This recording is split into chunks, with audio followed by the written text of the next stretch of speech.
Excuse me இவரை தெரியுமா? இவன் என் ஃப்ரெண்ட் தாங்க. நானும் இவன் ஒன்றா டிசிஎஸ்ல தான் ஒர்க் பண்ணுறோம். டிசிஎஸ் ஐடி கம்பெனியா? தி சென்னை சில்க்ஸ். என்ன சில்க்ஸா? ஆமாம், எதுக்கு இவனை பற்றி கேட்குறீங்க? கல்யாண விஷயமா பேசணும். இவன் இவ்வளோ சீக்கிரமாக கல்யாணம் பண்ணிக்கிறான்? ஏங்க, இவன் சரியான பொம்பளை பொறுக்கி. அது மட்டும் இல்லை, கஞ்சா, தண்ணியா, தம்மு, எல்லா கெட்ட பழக்கமும் இருக்கு. இப்போ கூட என்கிட்ட கஞ்சா பாக்கெட் தாங்க வாங்கிட்டு போனா. இதெல்லாம் எப்படி உங்களுக்கு தெரியும்? எல்லாம் கெட்ட பழக்கமும் நான் தான் சொல்லி கொடுத்தேன்.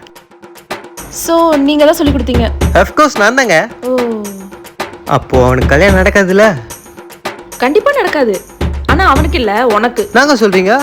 ஆமாம், உங்கள் அம்மா தான் உனக்கு ஏற்கிறது வயசாயிடுச்சு, கல்யாணம் பண்ணி பார்க்கணுன்னு ஆசைப்பட்டாங்க. நீ என்னடானா அப்புறம் எதுக்கு அவன் ஃபோட்டோ காமிச்சிங்க? அவனை பற்றி கேட்டாதான் உன்னை பற்றி தெரியும், அதனால தான் கேட்டேன். அப்புறம் எனக்கு கல்யாணம்?